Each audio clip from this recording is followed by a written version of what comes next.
Somo la tatu tena katika vipimo vya maabara. White blood cells zikipanda maana yake ni nini? White blood cells WBC zikiwa juu maana yake ni nini?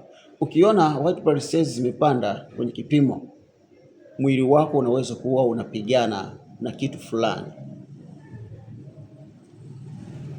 Kitu fulani na maanisha maambukizi, infection, magonjwa.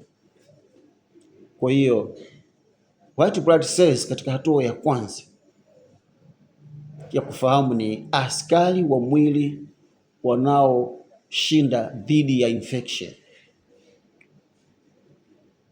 White blood cells au WBC ni kama askari ambao wako mwilini wanashindana dhidi ya infection au wanapigana dhidi ya infection. Lakini pia WBC zikipanda mara nyingi huashiria mambo kadhaa. Jambo la kwanza huashiria maambukizi ya bakteria au virus mwilini. Jambo la pili, inflammation mwilini. Na jambo la tatu, stress kuwa kubwa, mawazo kiwa mengi.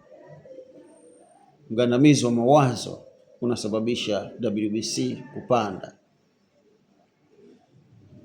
Pointi ya tatu au jambo la tatu, wakati mwingine WBC zinaweza kupanda kwa sababu ya kunywa dawa fulani. Na dawa fulani umekunywa zikapandisha hiyo WBC.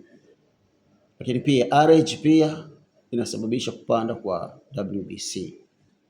Kuvuta sigara nako pia kunasababisha kupanda kwa WBC. Kuvuta sigara maana yake ni sigara za aina zote unazozijua, aina zote za uvutaji.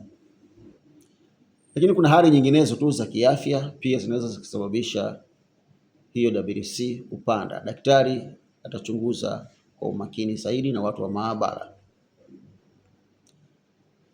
Na pointi ya mwisho, si kila WBC ikiwa juu inamaanisha huyu mtu ni mgonjwa au ni ugonjwa.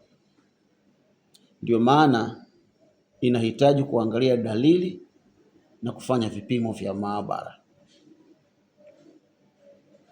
Kwa hiyo usiogope ukiona WBC iko high, iko juu, tafuta sababu sahihi kwa mtaalamu wa afya. Basi ni follow up, tujifunze kwa afya na majibu ya vipimo kwa lugha nyepesi zaidi. Hapa tunafundishana kwa lugha rahisi kila mtu aelewe. Mungu awabariki.